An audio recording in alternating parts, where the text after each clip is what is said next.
friends, and welcome back to a very exciting episode of Coffee and Wrestling, a wrestling podcast with your hosts, Jamie and Mark. It's more of like a revolutionary episode. Oh, that's good. We should have done that. AEW Revolution was yesterday, and Tony Khan touted that this was not just AEW's biggest pay-per-view of the year, but the biggest pay-per-view this year of any pay-per-view. I don't think anything else besides sports even has pay-per-views anymore, and even then, that'd be weird. Does UFC still have pay-per-views? I'm for somebody who likes a lot of wrestling. I don't do a lot of UFC pay-per-views. Those were so expensive when we were kids. It'd be like $80. I'm like, you gotta be out of and that was back then. That wasn't. I mean, you gotta think that was what, $50 for Revolution. So even now it's like, damn, $50. But when it was like $50-$60 back in like the early 2000s, that was a big deal. That was like, oh, you got the pay-per-view? Nah, my parents pirated that. Yeah. Sorry. Yeah, no, I wasn't. Not sorry. I wasn't as privileged to have parents that could give a flying fuck about professional wrestling, so it was never in my house. I think it was more just trying to help out so I'd go away. No, they did. My parents did a great job telling me to get the fuck away. So that was my way of being entertained. Here's a free Attitude Era pay-per-view, and I would be like, thank you. Well, especially and I would never if it's free. I mean, it's no skin off their ass. Like, let her watch the big meaty men slap the living shit out of each other for a little bit. But AEW Revolution was yesterday, getting back on track. It was a pretty goddamn good pay-per-view. I don't know if it was my favorite pay-per-view of the year. I think it came up a little short in a couple of areas. I have to agree with you. But the handful of matches that I was already super excited to see, they delivered. They did. The other matches I wasn't super excited to see, they delivered, but maybe wasn't my taste or our taste or... But I mean, overall, it was a pretty good pay-per-view. I really enjoyed it. I don't know if it was worth staying up for as late as I had to stay up last night, but that's I don't wake up at 4 a.m. It was worth it for me. Well, we'll get right into it. We started off the night with Christian Cage taking on Daniel Garcia for the TNT Championship. This is just after Danny Garcia and Adam Copeland had their match, and we had a few questions as to why Daniel Garcia got the spot. It was cleared up during the pre-show that because Adam Copeland had to sustain some injuries in his match, he wasn't fully cleared. What, did he get a concerto? He got concertoed by Christian, but because of that, he was not fit to participate in matches, I guess. So they just said, well, we'll just give it to Daniel Garcia because he was the other one in the match. I don't know if I'm dumb or I just missed that, but I was so confused why Danny Garcia got the shot and Adam didn't. But then once they said it, I was like, oh, okay. I don't know if they mentioned that when that happened. I mean, maybe it was one of those things that you're supposed to, know that he got injured because he got a concerto. But how many times we've seen other people get concertos and they're back next week? Oh, yeah, for sure. We still haven't seen Beth Phoenix again. Yeah, right. But I mean, this match was pretty good. I loved it. It was a great way to start off the night. It was. Really. We actually had to go back and rewatch the ending because with what, 9, I think it was 9 matches. Yeah, 5 hours or something. Yeah, you tend to forget a couple of things. And the way that they executed the ending, I was actually very happy with, even though it fits with that motif, almost like the bloodline, like somebody always has to... Right. Like interject and do something. Christian can't win without the patriarchy. Right. And you had participation from all of the patriarchy throughout this. But the ending was well shot and it was well put together, even though I'm not super happy about the result. I think it could have gone better if you would have given it to Daniel Garcia. Sure. But I see why they're doing this because obviously we're not done with Adam Copeland and Christian Cage. Right. But I feel like this falls into that trope of AEW of where, oh, well, no shit, he lost because Adam Copeland still wants to finish his story. Sure. So. Or rather, who's the bigger heel right now than Christian? So, of course, it's going to be, like you said, a bloodline ending where, of course, they're going to win. They're going to win every single time. Right. So when the person that finally beats him for the TNT Championship wins... It's going to be like, holy shit, we weren't ready for that. Right. But I thought that... It's part of the game. I think you and I both were under the assumption that was going to be tonight.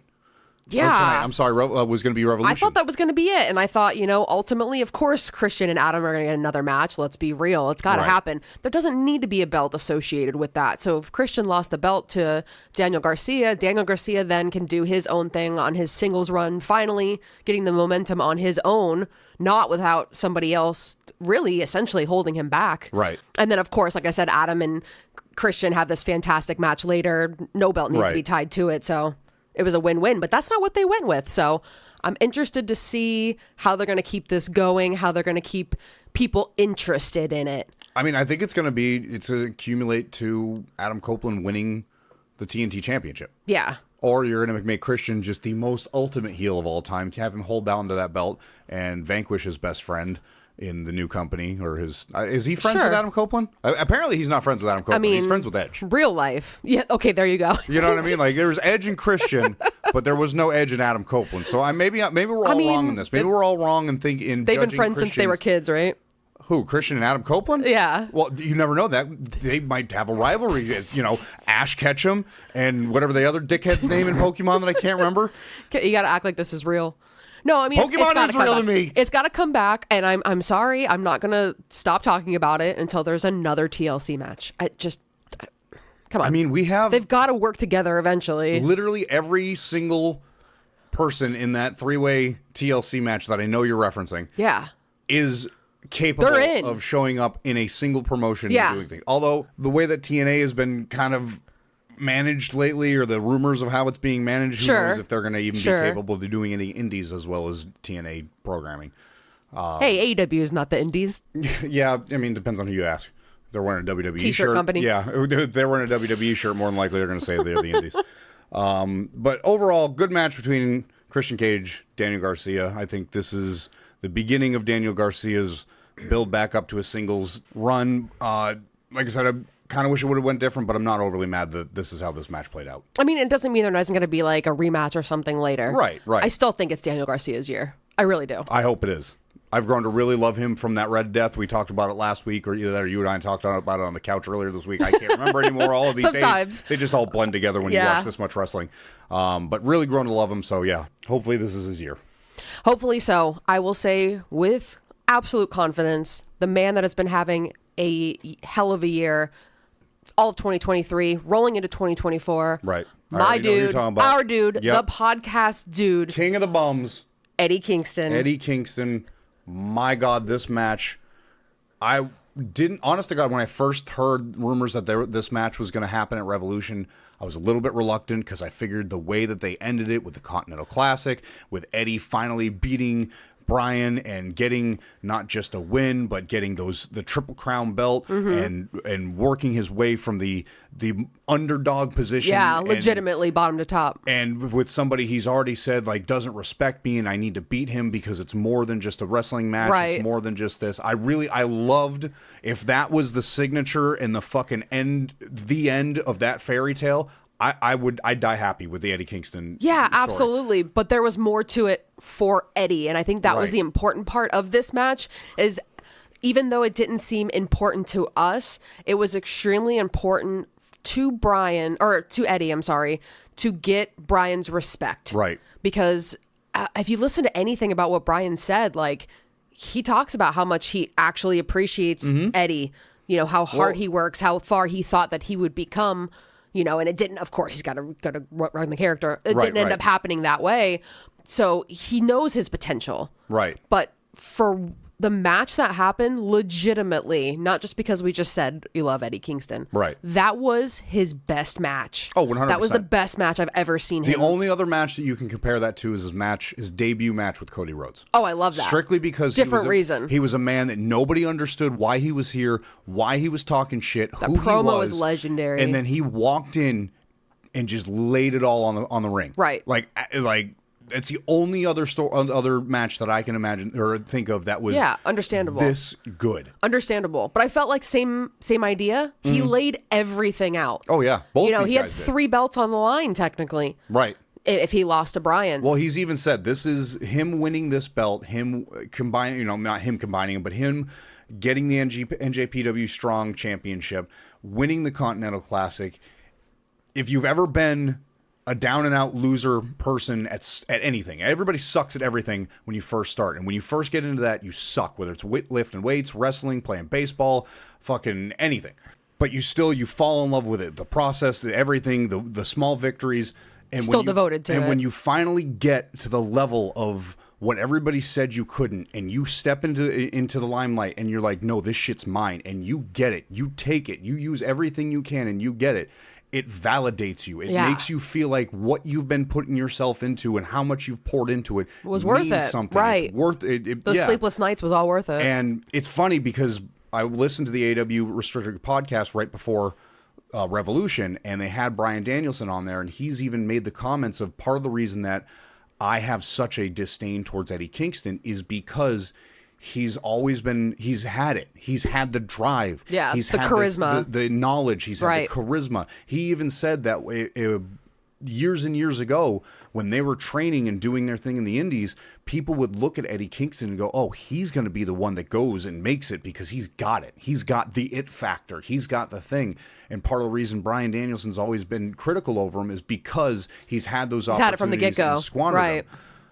So Eddie Kingston getting that win for the Continental Classic, now he's defending that Continental Classic. Right. Not only does it vilify what he's done and how much, even though Bryan Danielson has talked all of this shit towards him, he's pointed his finger and looked down on him and told him he's worthless, he's a bum. Right. Eddie has been like, whatever, I'm a bum, I'm the king of the bums. Whatever you say I am, I'm going to be the best at it. And son of a bitch, if he didn't go out there again and beat him fair and square, the best wrestling bullshit. I've ever seen him do. My God, this was not my top match as in match performance, but emotionally involved and invested. Sure. This was it. This was and storyline. This was the one that I could have gone to bed after this and been happy. Yeah. Other than the Sting retirement. Yeah, of course. It was just the perfect way for Eddie to just start off this year.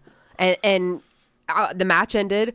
He walked up to Bryan, trying to get the handshake. Bryan, shook him off, like, nah.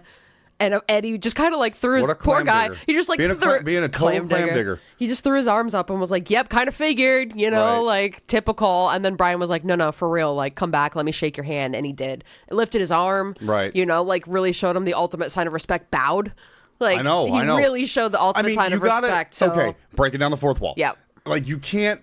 He's going out. Like, why not put over the next guy? I mean, you can't look at these guys and say that there's not a level of respect between the two. Of course. And I know kayfabe, they've talked shit about each other, but even in the last week, it's softened.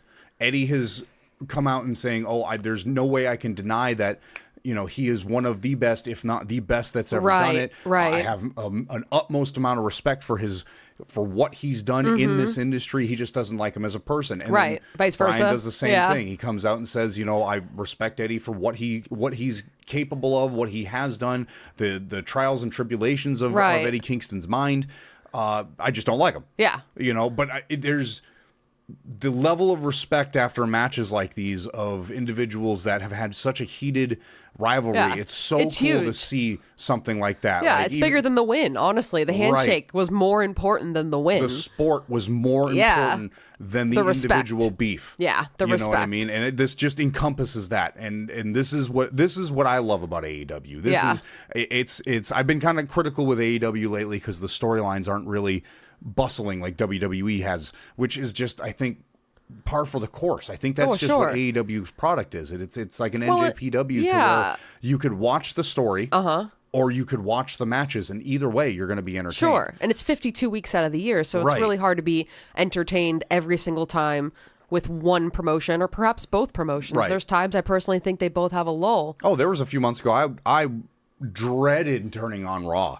Dreaded. Yeah, I mean, gotta be honest. I'm still not super happy about it half the time. It's getting better, but there was a few months ago, it was just like, really 3 hours. Yeah, of sometimes 3 hours. You're like, damn, that's a whole Titanic. Truth be told, how many times did we stop Raw and just not watch it and just watch the highlights the next day? Oh, yeah, absolutely. And you have to be thankful that there's opportunities to be able to do stuff like that because WWE knows. Oh, yeah. You can only ingest so much sometimes. They'll get their hooks in me. They're getting their hooks in me for WrestleMania. Like 100%. Oh, yeah. Hook, line, for sinker. sure. They got me. But Revolution was great. Revolution was good. And there's a lot of storytelling that you can build off of this. Right. And this is another example of that storytelling that it's secondary. Like, you don't have to watch these two guys' entire history.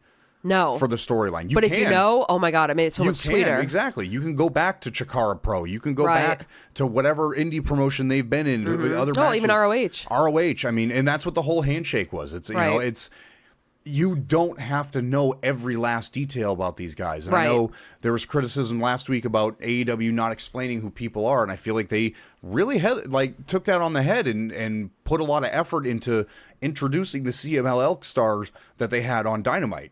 You know, they put together like a 90-second package, so you had some semblance of idea who they are. And how good was the backstage like little promo like Renee did before Brian and Eddie came out? Oh, it was so good. Neither one of them spoke. That was sweet. Just Renee running, a couple lines about the guys, and then the music hits, and then they run out. It was so good. So it was really well put together. The production level has really upped for them. We could talk. Was the stage gorgeous. was phenomenal on Revolution. It was really when anybody came out. I know Brian Cage came out, and I was like, damn, even Brian Cage's entrance looks good. And he doesn't have like an over-the-top entrance. When Sting, forget about it. Yeah, that was so we'll good. We'll get there. We have to talk about the 8-man scramble. Do we have to? Well, let's take a couple minutes to talk about. I'd like to we talk try to about keep things half of them. positive. I'll stay on the positive half. Yeah, which let's were take the a 4 couple meat men. minutes and say that the meat men, they killed it. I wish they would have just done a lean meat men match at this point, because Lean meat. this had to be bottom of the barrel match for me. It felt like it was. It definitely was my least favorite match. It was just haphazardly put together. It was just a bunch of random guys. Well, how long could they all have had to prep? Right. To prepare for this match, because spoiler alert, sometimes they do prep for these matches and work everything out. I mean, you could tell could have just put a second women's match on the pay-per-view. They 1000% should have done that. That was a mistake there.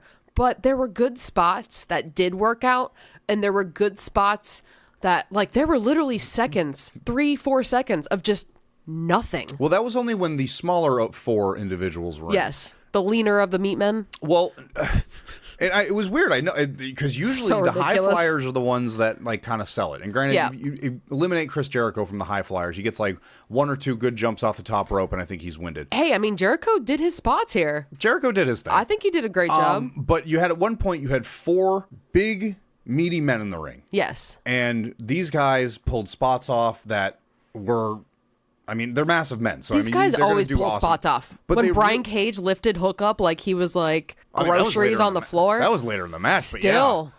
But they had these 4 guys going back, just spot after spot after spot after spot between all 4 of them. It looked great. They flowed well. There was never a lull. They all executed their moves perfectly.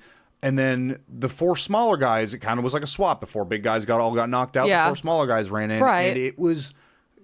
sloppy. I can't other than just, it was just pure shit. Sloppy, slow. Botch mania. It was weird. Nobody could catch the rhythm. Jericho was just yelling at everybody in the ring. Which you can't blame him. He was trying to direct everybody with what to do, because everybody, honest to God, stood there like they had no idea what they were doing. Then when they did, they had one guy would start running towards the rope. The next guy would have a half a second behind him. Right. So then it was just the timing was off. The spots weren't there. And it was just what are we doing? As soon as that happened, I was like, I could go to the bathroom. I was out too. Understandable. But we did have a couple of other good spots with Brian Cage throwing Hook like he was a fucking toy child. I mean, Hook looked great in this match too, honestly. Hook was good. The guy from CMLL, I'm sure he kind of just got pushed to the wayside. He was the underdog, and Dante he was the underdog, and nobody knew who the hell he was. Right. We didn't have an introduction. Right. I think they announced all of the participants a day or 2 before this match started. I think he had a match on Rampage against Matt Sydal to qualify for it, but again, no. Magnus. Yes. Magnus. Yes. It just, I don't know, this match just didn't translate well, and even the ending. I don't know why we needed to have 8 men in a ring to put Wardlow over. I don't know either. And I said this when we were watching it. I wish that a year and a half, 2 years ago, we could have swapped Brian Cage for Wardlow. Yeah. This is no slight on Wardlow as an athlete, but I got to admit, sometimes he's like a 3/4 of a move guy. Oh, sure, but who better? That's what I mean. Every time Brian Cage is in that Brian's ring, the man. He delivers. He's agile. He is strong. He's got to be the strongest guy in AEW. But my favorite thing about him is not even all of those things. He makes the other guy look better every time. He will sell your moves for you. He will do everything to make you look like the massive opponent that you are. That's what I love. He's as willing to go with whatever you tell him. He shows up. He showed up like the day of or the day after his wife had a baby. Like they just had a new baby not too long ago. Yep. And Brian was at work. Like you got to respect the work ethic. His promos are good.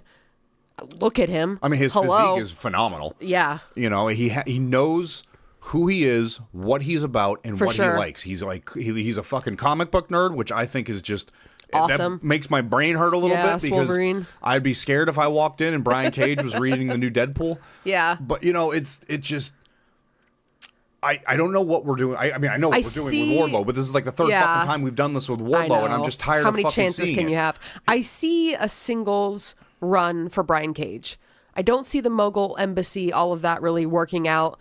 Every time Swerve comes out, I'm ready for him to push Prince Nana off the ramp. And there was a couple 2-3 weeks that he wasn't super happy about his position. They lost the trios tag titles. I don't see Swerve staying too much longer with Prince Nana. I see Prince Nana being the manager for Brian Cage. Brian Cage having a singles run. I think we're going to see and Toa and Bishop Khan will kind of do their own thing as a tag team. Yeah, I think we're going to see a more broken style of Swerve after this pay-per-view. Absolutely. Speaking of broken, my heart is broken.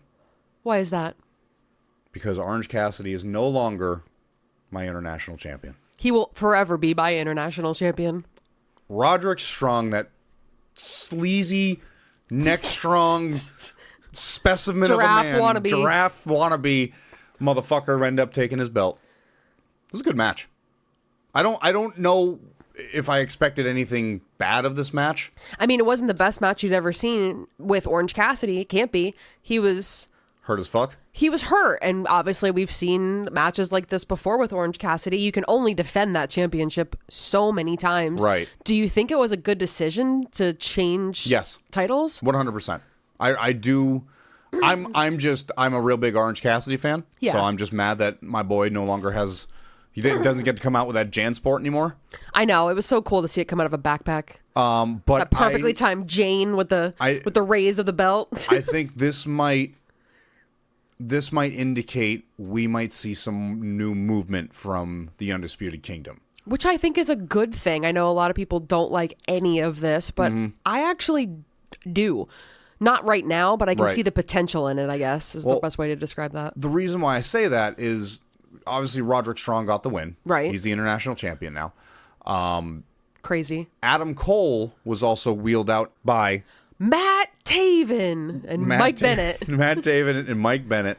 With the mustaches. What the hell are they doing? Who, Mike Bennett? And Matt Taven. Matt Taven is a thin stash, but I'm digging it. I don't like it. Mike Bennett's got a perfect evil doer incredible mustache. Love it. Doofenshmirtz or something. Doofenshmirtz. Doofenshmirtz didn't have a mustache. Yeah, but like on that level, of a bad guy. That's a pretty bad guy. That's not, and not like he's like a really bad one. Like, no. If you know who Doofenshmirtz is, he's a terrible bad guy. He's the worst. But with Adam Cole making an appearance, enough about Perry. With Adam Cole making an appearance. Yes. With said hooligans. You also had Kyle O'Reilly made an appearance at the end of the match, but also didn't take the t-shirt from Roderick Strong. He did not. So there's a little interesting. I mean, he looked rough. Yeah. Kyle O'Reilly looked a little rough. I don't know if it was because he was emotional. I think they said it's been 2 years. Yeah, and I know there was talks late last year that there was a possibility he wasn't going to come back. Right. I mean, same with Pac, who also got like I forgot about Pac. A couple-minute video on the pre-show. He had like a segment. If you missed it, wow, that was a different side of Pac I've never seen before. Telling Tony Khan, you can't get rid of me. It was almost like a Joker kind of thing, like demented, funny, laughing. And I was like, whoa, that was a different side of Pac. So really excited for him to come back. But yeah, those were about the only two like big reveals or big debuts, which is Revolution's pretty well known for having some pretty big debuts. Yeah, I mean Kyle O'Reilly was really huge. I was not expecting that, but I'm not gonna lie, my butthole was clenched the entire time waiting for those for that change to drop and Okada to show up. But I was hoping, but we'll wait. I didn't expect it. Yeah, I think he's got some big business up ahead. Yes. But yeah, we had Roderick Strong ends up getting the title. Money. Kyle O'Reilly makes his comeback. Yep. Adam Cole makes an appearance. So maybe we're going to see the United Kingdom. I do it every week. The Undisputed Kingdom get some more momentum, kind of recover from that devil storyline. Perhaps Roddy's pissed off at Kyle, and now they're going to feud, so that could be fun, too. They didn't seem like they were super upset. Well, and he whispered something in his ear. Yeah. He handed him the T-shirt back and whispered something in his ear and started making his way up the ramp. Right. So, kind of, I respect you, but not with... Almost seemed like not with them, though. I didn't think to of it that way. me, it seemed like Mike and Matt can't be trusted. I'll be friends with you, but I'm not going to be part of this group. Or maybe it's Adam. Well, I mean, maybe he's disgusted with Adam. 3/4 of the Undisputed Era. Right. Which is absolutely insane. Short of, I mean, Bobby Fish is probably never going to be seen in AEW again. Right. But they're all kind of back together. I mean, perhaps it could be to where this is where the Undisputed Kingdom didn't really play out the way they wanted it. Like, well, this is a good way to snap it off. Add some forward momentum. But then what do you do with fucking Wardlow? Love Kyle O'Reilly. I have absolutely no idea. Why is Wardlow involved in this to begin with? I have no idea. Because he hates MJF and they just wanted a big goon to beat up random dudes? Let's be honest, though. Legitimately, he had the most storyline to hate MJF. He had the only storyline. That's what I mean. Really break this down. That's what I mean. It only made Roderick sense. Strong being Adam Cole's best friend, Roderick Strong, Matt Taven, and Mike Bennett don't really have much beef with MJF. Right. They just had beef because Adam, I don't know. Because Adam Cole was a sourpuss because he didn't win the AEW World Title against MJF twice. Right. Like, it just... He comes off as such a whiny little bitch. Like, I think that's why the whole devil storyline just doesn't really pan out. Well, and you're in a wheelchair or you're hobbling on crutches. That did not help. You know, like how are you supposed to come off tough when you can't even get in the ring? Like, and it's nothing against Adam, but unfortunately it's just halted. So yeah, maybe they could do this as a storyline off to the side while Adam has that time to recoup. All right, up next we had Blackpool Combat Club of Moxley and Claudio Castagnoli taking on FTR. I'm not going to lie. I know this is a really good match, and I'm probably going to get some heat for this. Great entrance. Oh, yeah. The Legion of Doom entrance was fucking spectacular. That was dope. I don't know what it was about this match. I had no interest in it. And it was somewhat forgettable. And it's not like... It was a great match. Like, I don't want to take away that it wasn't a good match. I'm bored with the BCC. Yeah. I'm bored with them getting the win all the time, every time, and then just because... Like, they're not going for belts. There's no purpose to it. I like Mox. I like the BCC. I like Claudio. I like Danielson.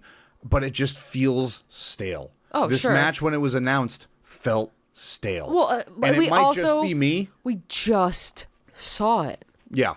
Went to a time limit draw, and they were mad about it, so we went to a Revolution match. Right. And with no stipulations, no, I was waiting for the stipulation. It was just a regular tag match, which again wasn't a bad match, and I see it puts asses in seats. But again, criticizing the entire pay-per-view, I feel like this could have been an opportunity you could have given to somebody else that needed it, some younger talent to open up the show with, some an 8-woman, match. Yeah. You could It just feels like it fits within that motif of AEW, just picking and choosing, like, oh, I know this is going to be a fan favorite, so let me get my action figures in my sandbox and have and that's what pay-per-views are a lot of times, like you said, what's going to put asses in seats. And for AEW, they're making a lot of money off these pay-per-views, but also people watching it from home. Right. If they're getting $50 a piece. But I didn't tune into this pay-per-view for this match. Agreed, I didn't either. And this was, honest to God, probably one of the matches I could have stricken off this and not even worried about it. Yeah, for sure. And then again, the win goes to BCC. So what do we do next week? Is there going to be any development because of this? Is this over? Is FTR just like, oh, I guess we're done? Are they going to challenge him to something even more insane come, what is that new pay-per-view, Dynasty? Yeah. It just, I don't know. Like, the entire time we were watching it was a great match, well executed. Dax bled like a stuck pig. Really bad. But I don't know if it's because Cash is still dealing with legal issues. They're going to take him off TV for a little bit after, losing twice to BCC. Now they can come back in a couple months. But if that's the case, why would you give this spot to them? Why don't wouldn't know. you put Private Party there? Why wouldn't you put Top Flight there? Why wouldn't you put... I think this is where those come in, because that's what Tony Khan has done a lot of times, is just thrown in, well, let's put this tag team that a lot of people don't see in this type of pay-per-view match. Right. And then people criticize the absolute crap out of it because, well, what does the storyline have to do with anything? Right. So now they're trying to justify it, but it's like, I just watched this match, a week, maybe 2 weeks before the pay-per-view. I don't want to watch it again that quickly. And so it's both ways you can't win. Yeah. It just fell flat for me. They could have done a better job with the time. Now, one thing that definitely was not a waste of time is anything involved with Toni Storm and Deonna Purrazzo. Me personally. Which version of Toni Storm? Because there was two last night. Oh my God. We'll definitely get to that. But anything with Toni Storm and Deonna Purrazzo for me has been a total win. I love, of course, the split camera with the black and white on one side for Toni. So good. The idea that they've been doing that every time it happens, I just get goosebumps. I love it. But the storyline's been great because these two obviously really know each other. So there's good. There's a lot of history between them. Yeah, and you can feel it. A lot of chemistry between them. Because the chemistry's there. It's even more than just knowing each other. These two have lived with each other. Yeah. They bonded amongst one another, going in Japan and doing their thing and trying to be on the same type of journey.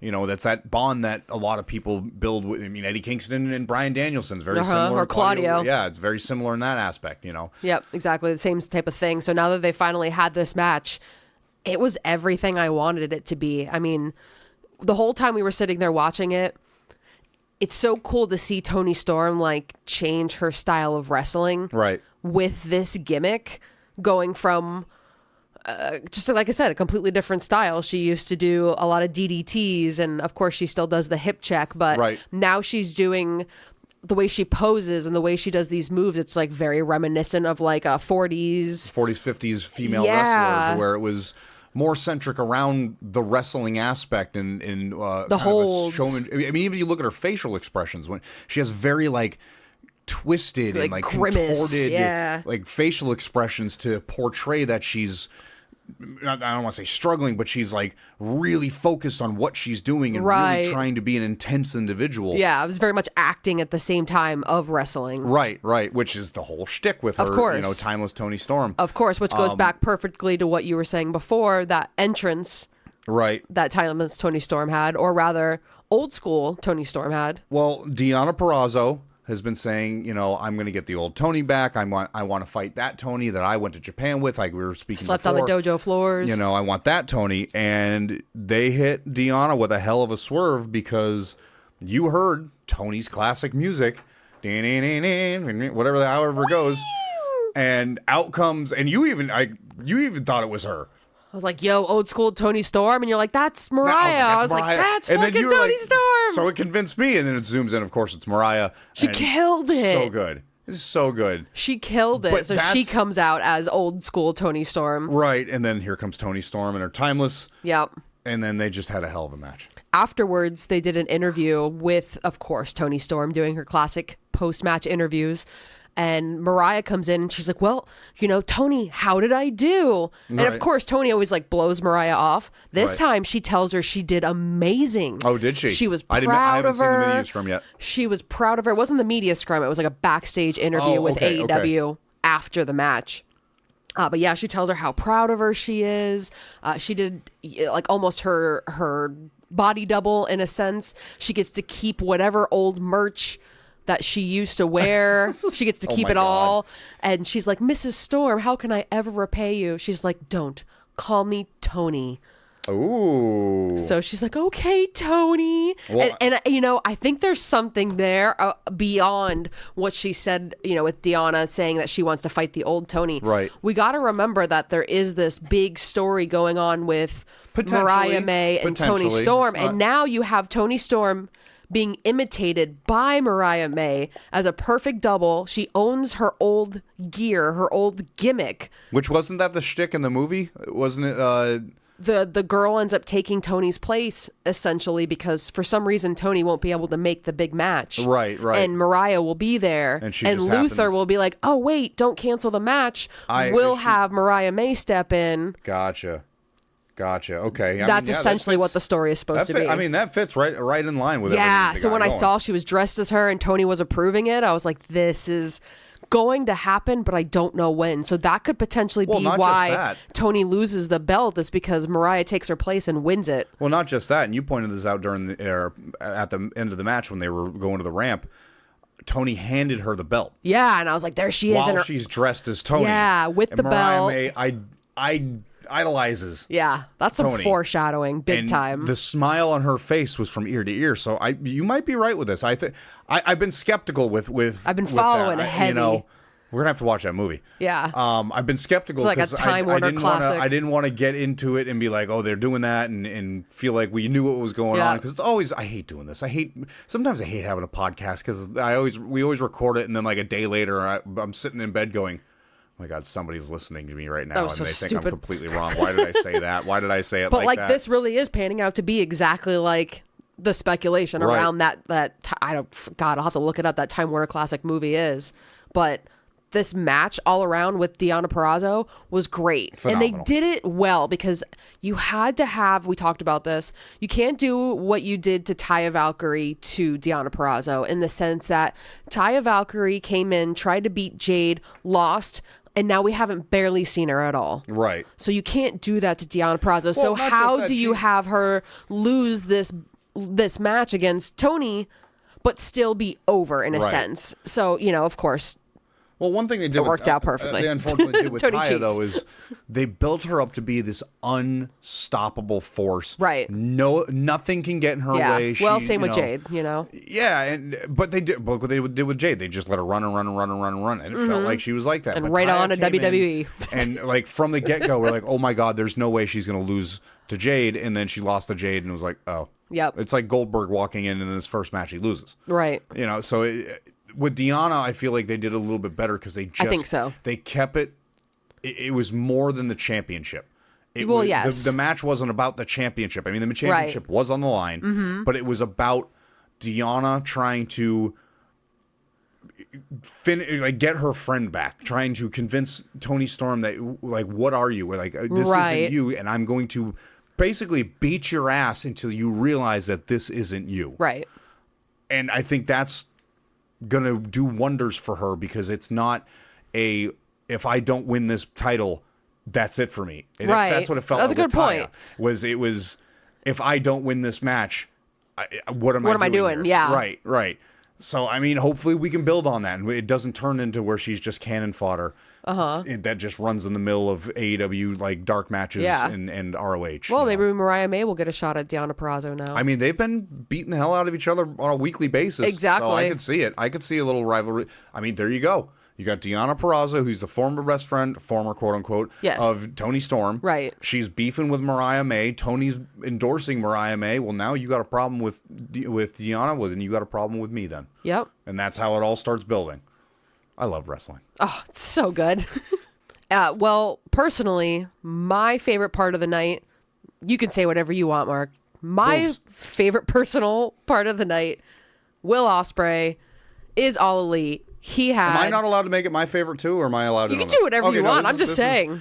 Other than the Sting match, this is match of the night. Yeah, this was the one to watch. The Sting match is an entirely different category. Absolutely. But this by far favorite match of the night. Yeah, we're talking about people having the best wrestling match I've ever seen. Takeshita. Let me just take a minute to say, absolutely killed it and put himself on that platform of one of the strongest guys in AEW with the things 100%. He was able to pull off. The feats they were doing were insane. The momentum just never stopped. Never stopped. There wasn't any bad points, any lulls, any times where it really felt like one person had it over the other. It was so, to me, equal. Oh, yeah. Back and forth, and it just put Takeshita over the top. Well, what helps is these two have a very similar style in learning, the Japanese style of pro wrestling and making it more of their style centric. Sure. Takeshita came from DDT. Takesha's from DDT Pro, and JPW is where Will Ospreay comes from. Good God. And funny enough, like you were talking about the feats that Takesha was doing.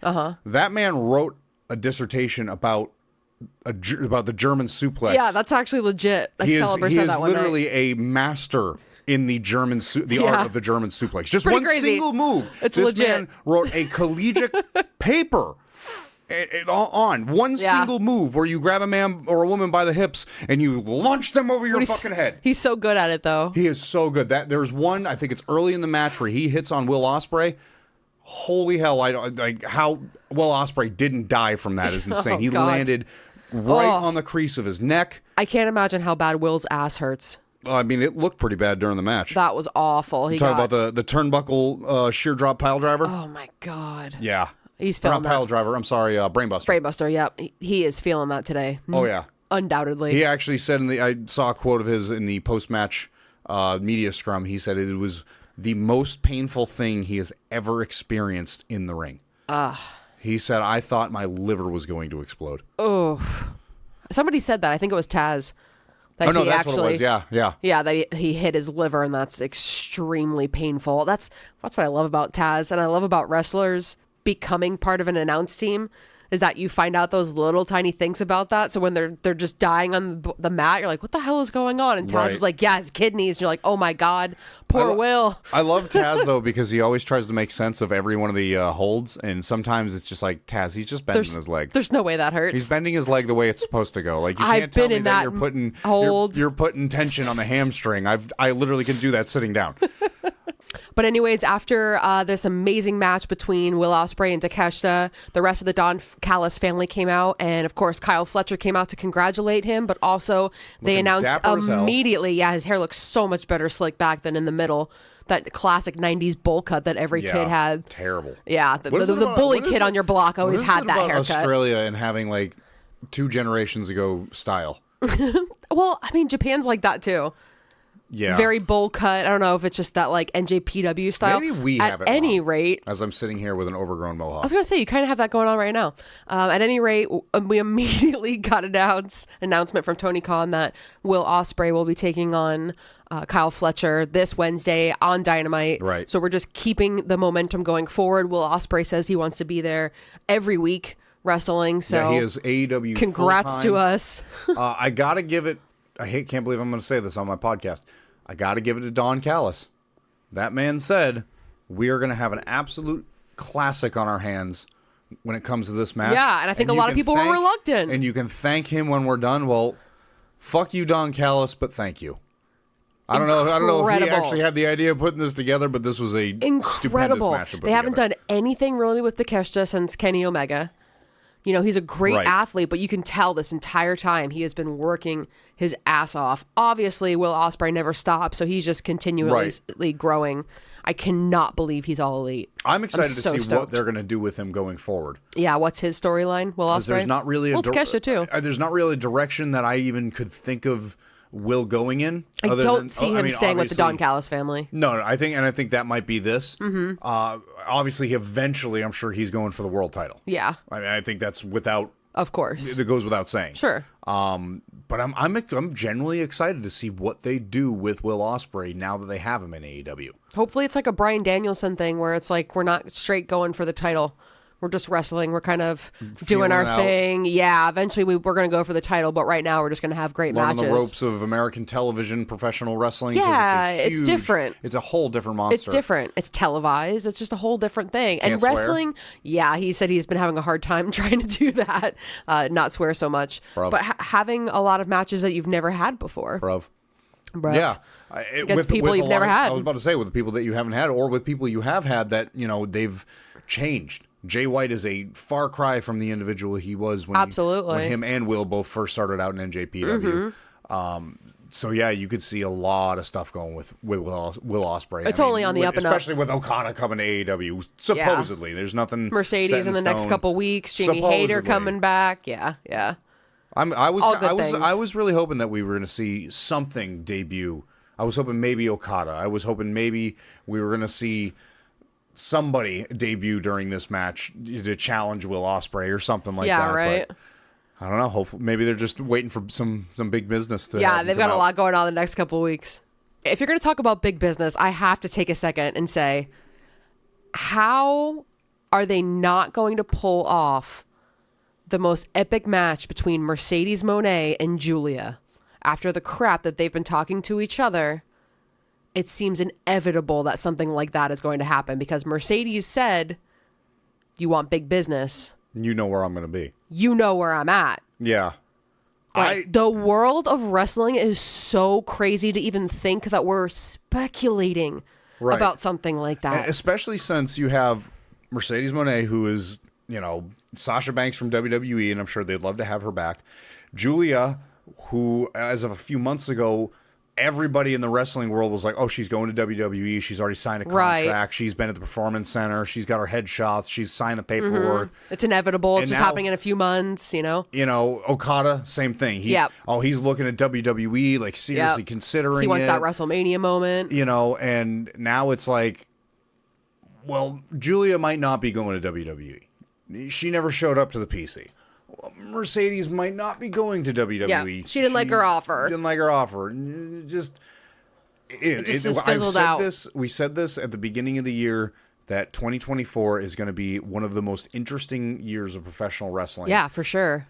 And I think that those three individuals right there just prove that. It is just anything goes. Dolph Ziggler is a champion in NJPW. So is Matt Riddle. I was going to say, Matt Riddle beat Tanahashi. You've got... What is going on over there? Adam Copeland is not WWE. He's AEW. You have the Hardys in an entirely, different... It's crazy. Where they made their legacy. Yeah, we were just talking about how, like, the Young Bucks and all of the elite considered going to WWE. Like, they really talked about it. Yeah. Like, the world of wrestling is just... Anything is absolutely possible. So... It seems like it could actually happen to where you do see something with Julia and Mercedes, because Julia started off saying the reason she wanted to fight Mercedes was because the belt that she currently holds was made for Mercedes, who never was able to hold it because she had to call an audible. And fortunately for Willow, she was able to hold it, which is great for her. But obviously, as we said, it was made for Mercedes. Business. Yeah, they've got unfinished big business. Now, are they going to have a match? I don't know. Big business, if they show up at big business. I mean, this is... I don't know. I think that's the most exciting portion of this is there's so many what ifs. Yeah. What if this person goes here? What if this person doesn't sign? I mean, Alex Hammerstone just signed at TNA. Yeah. That's fucking exciting as hell. Congrats. That's awesome. There's so many what ifs out there. He was even one, like, what if he goes to AEW? What if he goes to WWE? What if he doesn't do anything? Exactly. It's just 2024 is so fun to be a wrestling fan. It really is. Anything's possible. Like... You talked about like grabbing your little action figures and like making potential matches, like how Tony Khan should do it. Like, and now I have action figures of my favorite wrestlers up on my. It's absolutely possible. Mantle. Yeah. Now, of course, with this being a pay-per-view, the world title is on the line. Samoa Joe takes on Adam Page and Swerve Strickland in a triple threat match. I think this might be the first triple threat match for the championship in AEW? No, actually, I can think of at least one other off the top of my head. That was Kenny Omega, Pac, and Orange Cassidy. Well, fuck me. Either way. That was a fun one. This was it's accumulation of, obviously, the world championship. Yes. But I feel like there's more story here between Swerve and Adam Page. Of course. And if you didn't catch Swerve's pants, I spent like way too much time trying to figure out what was on his gear. You were looking way too hard at his butt. No, I wasn't looking at his butt. I was looking at his thighs, apparently. One side had Swerve, and then the other side had Hangman with, like, deer antlers. And it said something about, like, what's a buckshot without a kill shot? Yeah, compared to a kill shot or something like that. Okay. It was good. There's a lot of story there, for sure. But I feel like it took away from the overall match. Well, and, like, Hangman didn't, or, Samoa Joe didn't really have anything to do with the story. So it really was, like...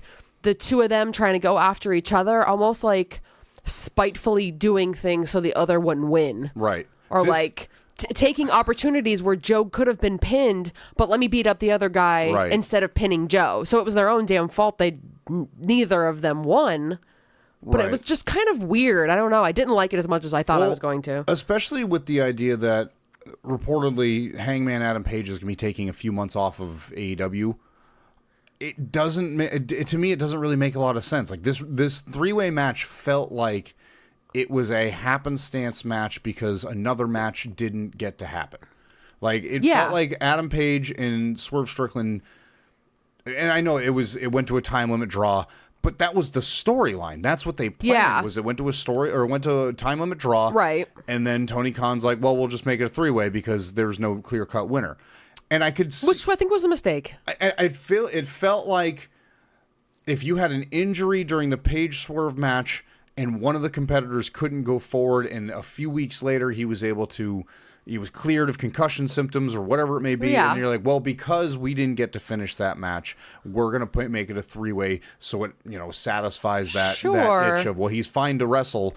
It felt like it was a cliche, whoops, I got no options, so we're going to put all 3 of these men in this main event. It felt like we need a title match. Who can we put in there? Oh, well, the best storyline that we have is Swerve and Hangman. We'll just throw them in there. And they kind of have a title-adjacent storyline, so we'll throw that on top. It's unfortunate. To make it all I would have genuinely almost liked it to just have been Samoa Joe versus even Hook all over again. Something else, and just let the Hangman and Swerve thing simmer, because I love the attitude change by Hangman. It's great. If you're doing a whole character change for Hangman, you're doing a phenomenal job. Swerve's different. I like that the progression in their storylines is developing, but not their storylines together. And then they just threw them in a title match because a pay-per-view is coming. That's what it felt like. Right. So I think it missed the mark. And I don't know how they can necessarily recover and make Hangman and Swerve's story important again. I think you got to separate it from the world title and just have Joe go do something different. Honest to God, I think until you rectify the Hangman and Swerve Strickland feud. Yeah, something else with Joe. Just do something else with Joe. Okay. Bring him. I don't know. Give him a different challenger. Give him a Lance Archer. Give him a Brian Cage. But he needs a storyline. Orange Cassidy. Yeah, something. Just give him some. I don't know. It just felt like this was a match that was forced because they wanted to have all 3 of them in the title match, and then and then the title didn't move. Right. Which, it plays into the idea that Swerve gets screwed by Hangman again. Right. It plays into the idea that Hangman got to screw Swerve. But it doesn't really play into, Joe just got the better of 2 guys that had beef with each other the entire time. And so I don't think it did anything for the 2 of their story. No. It just made Samoa Joe a champion longer. The only person that gained anything from this was Joe. Samoa Joe got a title defense. That's 100%. And got a win and walked out champion just with that brisk ass confidence that he always has. Right. That's all it did. It didn't do anything for the other 2. It just it fell a little flat, unfortunately. Didn't do it for me. Well, it's a damn good thing that they decided to save the best, a memory I'll carry with me for a very long time, the best for last. Oh, great idea doing this as the main event. Yeah, at first there was just a lot of backlash on it, and I could see that there was obviously a huge tribute that was going to happen. And I don't think I saw a single person disappointed in how Sting ended his career. I don't care if you were just a WWE fan, not even a wrestling fan. People were watching AEW that weren't AEW fans, paid $50 to watch just to see this match because it was that important. And I really feel like legitimately they couldn't have done a better job for Sting to send him off. Well, what's one nice thing that they did too, putting this as the main event, was it gave you the opportunity that, okay, let's say you have nothing to do with Sting. There was a couple people on X that I saw that were like, I have no intentions of watching this because I didn't grow up watching Sting. Okay, that's fair. Cool, great. I understand that completely. It was nice because if you wanted to shut off the pay-per-view right before that match, I suppose you could. You got all of your AEW pay-per-view. You got your money's worth. You got 8 solid matches that involved all the storylines, whatever you saw your world title all match. Your professional wrestlers within the company. Yeah, you saw the meat and potatoes of AEW. Right. Like, that was the pay-per-view. And I even said that, okay, the pay-per-view is over now that the main event is over. It's time for Sting's celebration. Now it's time for Sting's final match. Yeah. It was, to me, it felt like a completely separate entity. The way they went about it, the Young Bucks entrance was phenomenal. They did this perfectly executed so well. They did it it really felt like they put forethought in it. They had Ricky the Steamboat came out as the quote unquote special timekeeper the time actually kind of came into play a little bit later on. Yeah, Sting came out to seek and destroy with both of his sons, so good. And dressed as former versions of himself. They had Americana Sting and they had Wolfpack NWO Sting as much as you could. He looked like a Halloween cosplayer. It was great. It felt like it was a proper send-off. Yeah, it was the way he wanted to do it. For somebody that I got chills just talking about it, really. Not just somebody who's had a prolific professional wrestling career. Sure, 39 years. At this point, everything that anybody has ever said about Sting has been positive. Yeah. So I don't remember who it was. The person, I think it was too, Ric Flair said there's not a single person that has a bad word to say about Sting. Mm-hmm. He'll go down as not only one of the best wrestlers. Rick said he'll go down as one of the top 10 best wrestlers. Of all Sting time. will. Of all time. But not only that, he'll go down as one of the nicest people you'll ever meet. And I think that's what Sting said that he wanted it to be remembered as. Is just not his wrestling, not his personas. The nice guy, you know. He wanted to be known to be the nice guy. He was, which is insane because you think of Sting. Like if you watch classic Sting all through the Sure. 90s and the early 2000s, he's this tough guy, you know. he didn't even have to be that tough. He just walked into a room with a Just the baseball bat, look. and everybody's like, "We're done. Yeah. You're good." You know, so to have him like come out as that and be very thankful and be very, humble. Yeah. I think that's the biggest In thing. Greensboro, North Carolina, which was so important. Right. And I just phenomenal way to go out. The match, fuck you if you don't like this match. I loved it. I wasn't sure what was going to happen. I mean, it seemed like so obvious, and we both agreed the Young Bucks were going to win. Like, course how it's could it obvious. not? But they didn't. totally. Oh. They didn't. That's right. Sting and Darby retained. They are 29-0. But tell me this wasn't the right move. It was the right call, and it's okay because I think they're doing a tournament to determine who's the number one contender. As soon as Revolution was over, Tony Khan during the media scrum said they are vacating the tag titles, which I think obviously is the only thing you can do. Sure. And of course, Darby Allin's planning on going to climb Mount Everest sometime in late March. March 27th, he's leaving, which is crazy. So they drop the titles and they vacate them. So congratulations to Vacant. You are now the AEW Yes. World Tag Team titles holder. And they are going to have a multi-bracketed tournament for the tag team titles. So this is a great opportunity for somebody. I mean, we were talking about that earlier. A lot of tag teams, a lot of young talent, people that could be tag teams. For sure. That could This fit is their into time. This bill. FTR, and BCC. I mean, even Big Bill and Ricky Starks who lost the titles. All three of those need to go to the back of the line, and we need to start completely fresh. Like we really do. We need to come in with the teams that you aren't expecting to win. The boys. The boys are under a contract with Dalton Castle, or not Dalton Castle, I'm sorry, Johnny TV. So I don't know if they'll be able to participate. But no, bring in I'm a little biased here, but bring in the Butcher and the Blade. Oh, yeah, of course. For real. Bring in the Dark Order. By the way, why was Andy not considered? I'm sorry, why was Butcher not considered for the Meat Madness match? He is Meat Madness. He's a butcher. I know. I thought the same thing. All he does is meat. Yeah, that's his job. Meat. He's literally a meat man. I know. And meat. But Johnny Hungy is also the Meat Man. Why wasn't he there? He's not as meaty. He's meaty. He's the Meat Man. He's just not as long. No. He's a short round meat man. At any rate, let's see Butcher and the Blade in there. Let's see Dark Order. Let's see Private Party. Let's see different tag teams. The boys getting an opportunity. Stop with the boys. No, I want the boys in the tag team titles. A different group of people to get the opportunity. I mean, even Toa and Khan. Mm-hmm. Yeah, for sure. This is a time to show everybody off and just show the new talent, show the younger talent, show somebody different for once. BCC does not need the tag team championship. I didn't say they needed it. I didn't say. I was just. They don't even need to be a part of it. I was just saying put them in there so somebody can beat them. Well, yeah, that's exactly it. First round, BCC loses. That'd be good. Right off bat. BCC.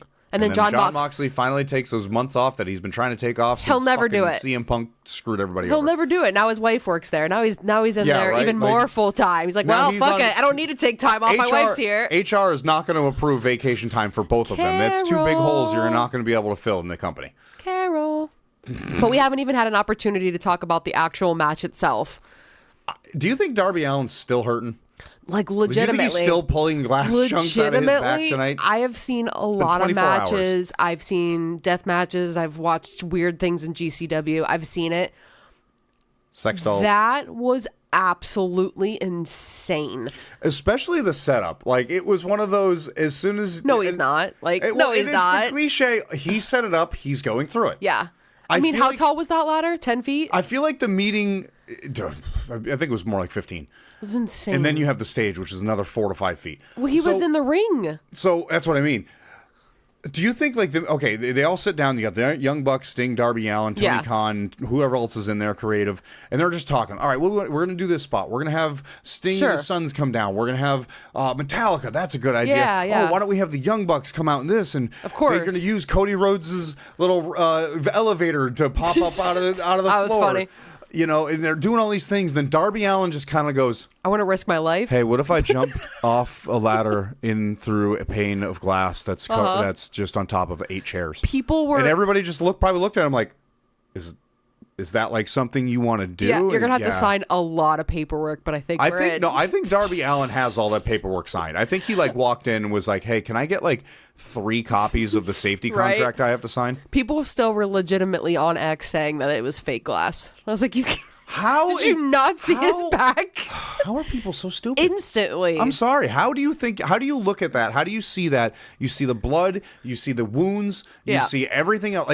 It was tempered glass. Sure. It was not pane glass, because if it was pane glass, that dude's back would be in ribbons. Yeah. It is tempered messed glass. up, though. It is meant to shatter the way it is, but I can tell you from 100% experience, because I was stupid and left a tempered glass piece in a dumpster and said, oh, I'll just hit it with a hammer. I hit it with a fucking hammer. Next thing you know, my whole right arm is dripping in blood because of the amount of tiny little wounds that sliced into your arm. And that's the whole thing about tempered glass. And you didn't even make direct contact. Right. That's the whole thing about tempered glass, is it breaks into tiny little chunks. Sure. But those tiny little chunks are still glass, and they cut you. That's why his entire back was gushing blood. And then by the end of the match, only the giant chunk that landed first on his left side was gushing, and the rest of it they could have, coagulated and closed themselves up.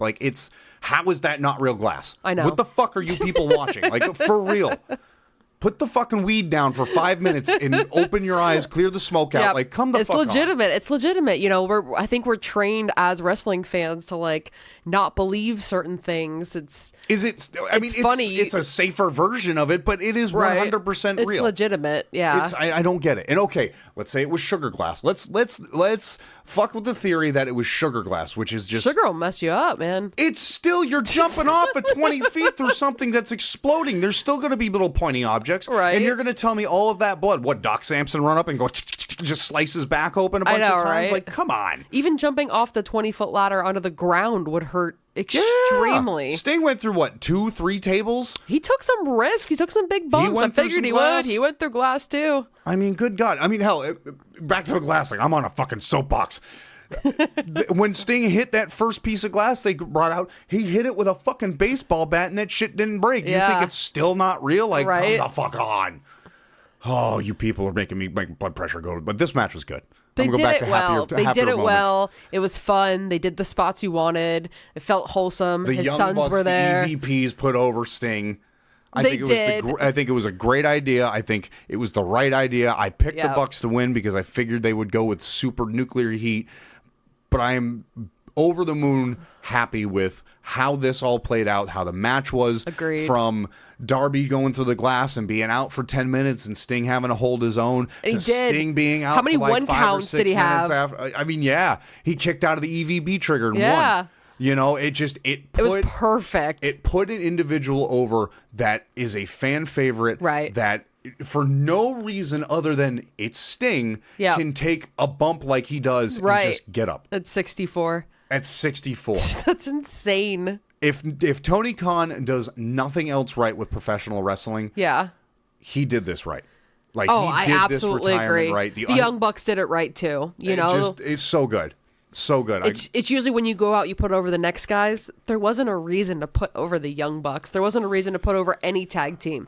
There was a reason to put Sting out the way that he did after the honorable career that he had and the times where he went to different companies and things didn't necessarily work out for him. He had so many different struggles within the wrestling community, and I feel like he came to AEW and he was really appreciated and his opinion was really listened to, and Tony Khan respecting him so much, they just did everything everybody just did. So perfectly well done, and I enjoyed every bit of it. Again, growing up as a huge Sting fan, it was just such a beautiful ending. Hearing him talk, it was hard to choke back the tears. It was a beautiful moment. This is the last thing I'll say about it.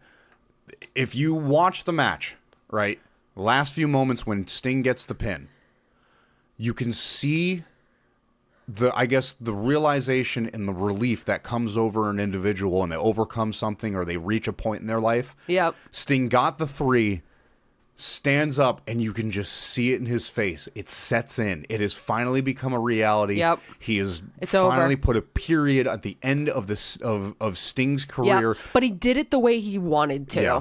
He Got didn't it. get injured. 100%. You know, thank God nothing ever happened to where The he entire had time, to. that man took more risk than people in AEW on a normal basis. I know. And never walked And away with more survived than a it. few Look at cuts Jeff and bruises. Hardy. Right. The first thing he's broken is his nose in his entire career. He's Yeah. never broken a bone in his entire body. No, never. Jeff Hardy. Mind-blowing. Yeah, it's absolutely You know- insane. So kudos to everybody in AEW, to Sting.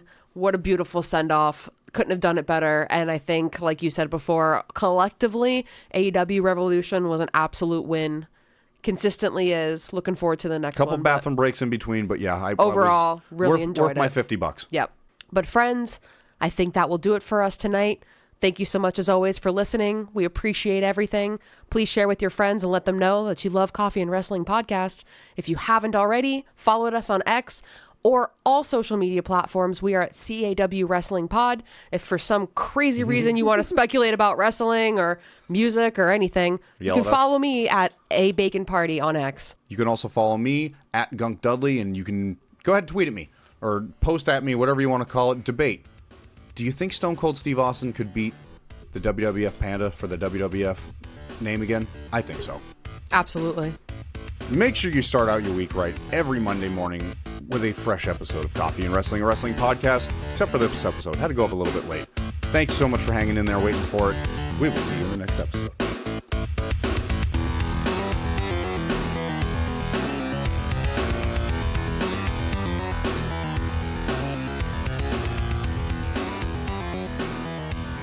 Ba, ba, ba, ba, ba, ba, ba, ba.